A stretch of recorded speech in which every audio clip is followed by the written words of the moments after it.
कल के लिए 4 चैप्टर्स पढ़ना है। ठीक है, अभी बहुत टाइम है, 1-2 मूवीज देख लेता हूँ, रात को लगातार 4 घंटे बैठ के पढ़ लूंगा। और फिर अगले दिन, अरे ये कल ही तो पढ़ा था मैंने, याद क्यों नहीं आ रहा।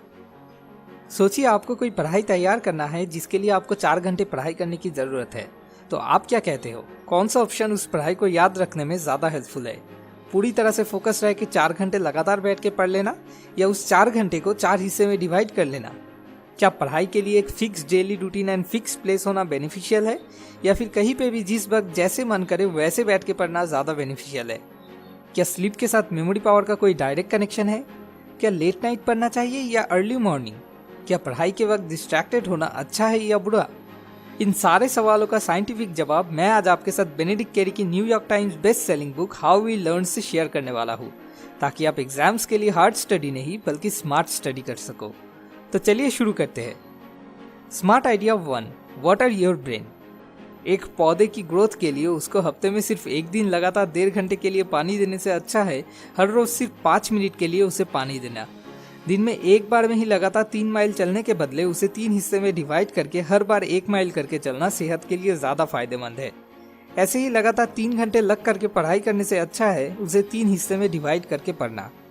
बेनेडिक्ट इसको spacing effect and distributed learning कहते हैं।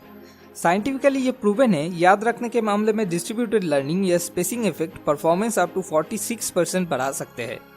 इसके बहुत सारे रीजंस है। हम जब भी कोई मूवी या कोई वीडियो देखते हैं तो हमें स्टार्टिंग में कुछ चीजें और एंडिंग में कुछ चीजें ज्यादा अच्छे से याद रहता है कंपेयर टू मिडिल टाइम में जो सीन आते हैं। ऐसा होता है क्योंकि किसी भी सेशन के स्टार्टिंग में एंड एंडिंग में कंसंट्रेशन हमेशा पीक में रहता है, इसलिए कोई सेशन जितना छोटा हो उतना ही ज्यादा फायदेमंद है। दूसरा रीजन, आप कोई चीज जितना ज्यादा भूलोगे और फिर उसे मेहनत करके याद करने की कोशिश करोगे उतना ही ज्यादा वो चीज मेमोरी में और परमानेंट बन जाएगा। जब आप बीच बीच में ब्रेक लेते हो तो आप कुछ चीजें भूल जाते हो जिसे आपको रिकॉल करना पड़ता है और इसी से वो और परमानेंट बन जाते हैं। Smart idea 2, untested fluency is an illusion. ऐसा कई बार होता है, एक टॉपिक पढ़ने के बाद हमें लगता है हाँ ठीक है, समझ आ गया, याद हो गया है पूरा, और हम उसे छोड़ के दूसरा कुछ पढ़ने लग जाते हैं। लेकिन फिर जब एग्जाम में वो क्वेश्चंस आ जाते हैं हम याद नहीं कर पाते। इस चीज को फ्लुएंसी इल्यूशन कहते हैं। जब वो चीज आंखों के सामने है तब ब्रेन में एक इल्यूशन क्रिएट होता है कि हाँ याद हो गया है, असल में नहीं हुआ है। इसीलिए एक चीज 4 बार देख देख के पढ़ने से अच्छा है उसे 1 बार देख के पढ़ना और फिर बुक को बंद करके 3 बार जो पढ़ा है उसको रिकॉल करने की कोशिश करना। मुझे पता है ये चीज थोड़ा डिफिकल्ट है, क्योंकि जब हम ब्रेन से एक्टिवली कोई इन्फॉर्मेशन रिस्टोर करने की कोशिश करते हैं तो हमें मेहनत करना पड़ता है और इसीलिए ज्यादातर टाइम हम इसको एस्केप करने की कोशिश करते हैं। ऊपर से फ्लुएंसी इल्यूशन तो है ही सपोर्ट करने के लिए, तो हमें इस ट्रैप को अवॉइड करना है। 20% रीडिंग, 80% रिसाइट। देखो यहाँ पे भी 80-20 प्रिंसिपल आ गया। Smart idea 3, change is good. पता नहीं बचपन से मैंने कितनी बार सुना है, बेटा पढ़ाई के लिए एक फिक्स रूटीन बना ले और हमेशा चेयर टेबल पे बैठ के पढ़ाई कर। अब उनको कौन समझाए कि साइंस कुछ और ही कहती है। 2 ग्रुप में स्टूडेंट्स को लेके एक टेस्ट किया गया। पहले ग्रुप को 20 मिनट के लिए एक ही रूम में बैठ के 50 वर्ड्स याद करने के लिए कहा गया और दूसरे ग्रुप के स्टूडेंट्स को 2 अलग अलग रूम में 10 मिनट करके उन 50 वर्ड्स को याद करने के लिए कहा गया। इसके बाद जब इन दोनों ग्रुप के स्टूडेंट्स का टेस्ट लिया गया तो एक रूम में बैठ के पढ़ने वाले ग्रुप के स्टूडेंट्स ऑन एन एवरेज सिर्फ 16 आउट ऑफ 50 वर्ड्स याद कर पाए। वही दूसरे ग्रुप के स्टूडेंट्स जिन्हें 2 अलग अलग रूम में बैठ के पढ़ने के लिए कहा गया था वो on an average 24 out of 50 words याद कर पाए। यार कोई मेरे पेरेंट्स को ये बात समझाओ। Smart idea 4, test, teach, mix. हम बहुत कुछ पढ़ते तो है लेकिन उसमें से ज्यादातर चीज हम बहुत जल्दी भूल भी जाते हैं। इसे ओवरकम करने के लिए हमें पर्टिकुलरली हर एक टॉपिक पे मास्टरी गेन करना होगा, जिसके लिए 3 स्टेप्स फॉलो करना बहुत ही जरूरी है।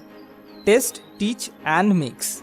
सबसे पहला है टेस्ट, मतलब आपने कुछ पढ़ा और फिर तुरंत आपको खुद का टेस्ट लेना है। बुक को बंद किया या साइड में हटाया और फिर खुद ही खुद से सवाल पूछना शुरू। अच्छा बेटा बता यही क्या होगा। नेक्स्ट स्टेप है टीच। आपने जो भी पढ़ा वो किसी दूसरे इंसान के साथ डिस्कस करना है। हो सकता है आपका छोटा भाई या बहन हो या आपका कोई दोस्त हो। टीचिंग भी एक तरह से पढ़ाई करना ही है। आपको किसी को कुछ सिखाने के लिए पहले से उसमें मास्टर बनने की जरूरत नहीं है। आप जैसे जैसे लोगों को सिखाते चले जाओगे उतना ही ज्यादा उस चीज में आप और मास्टर बनते जाओगे। थर्ड एंड फाइनल स्टेप है मिक्स।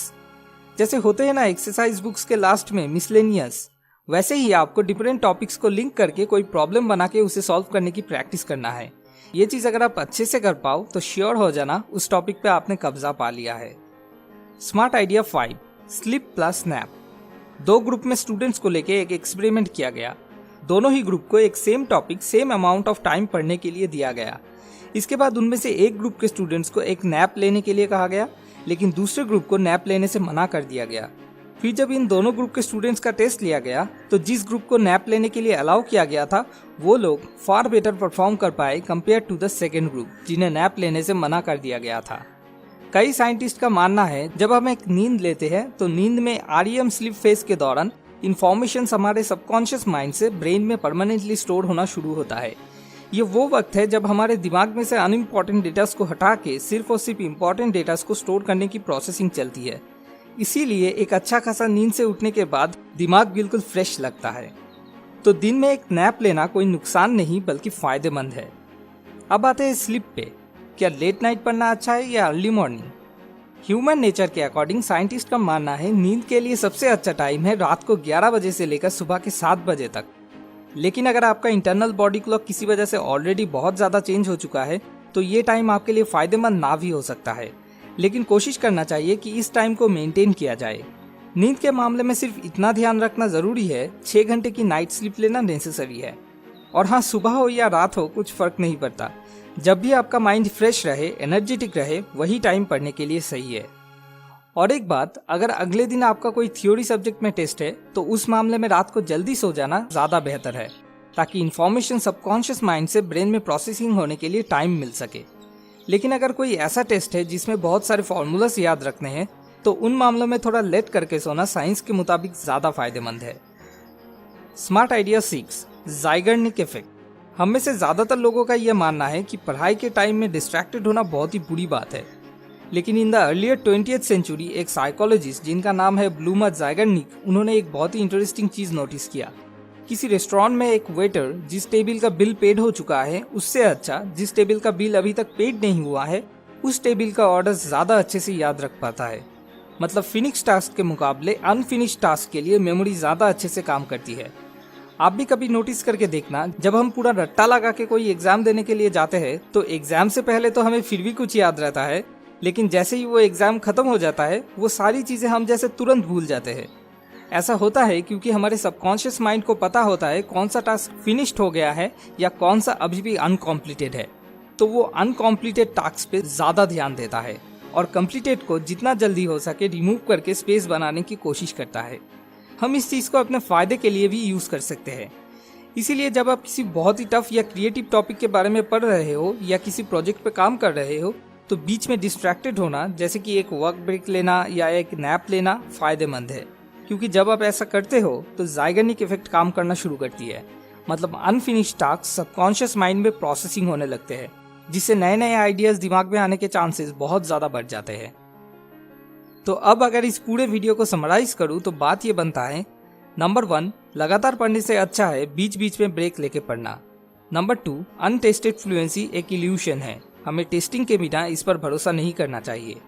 नंबर 3, पढ़ाई करने के लिए एक डेडिकेटेड टाइम एंड प्लेस के बदले different time and different place ज्यादा फायदेमंद है। नंबर 4, जो चीज हमने पढ़ा है वो पूरा याद रख पाने के लिए 3 स्टेप्स है, test, teach and mix. Number 5, enough sleep and एक शॉर्ट नैप पढ़ाई के लिए बहुत ही हेल्पफुल है। एंड नंबर 6, क्रिएटिव मामलों में ज़ाइगर्निक इफेक्ट हेल्पफुल हो सकता है। अगर आप और डिटेल्स में इस बारे में जानना चाहते हो तो नीचे डिस्क्रिप्शन में दिए हुए लिंक से जाके amazon.in से इस बुक को खरीद सकते हो। आखिर में आपसे एक छोटा सा रिक्वेस्ट, अगर इस वीडियो से आपको अपनी लाइफ की किसी भी प्रॉब्लम का सलूशन ढूंढने में सच में इतना सा भी मदद मिले तो जरूर लाइक और कमेंट करके हमें बताइए। जितने लाइक्स आएंगे मैं समझूंगा उतने लोगों को मैंने थोड़ा सा मदद कर दिया है। यही मेरी असली मकसद है। अगला वीडियो अगले हफ्ते। ऐसे और वीडियोस पाने के लिए सब्सक्राइब करके हमारे साथ कनेक्टेड रहिए। मोर विजडम, मोर सोल्यूशन, बेटर लाइफ।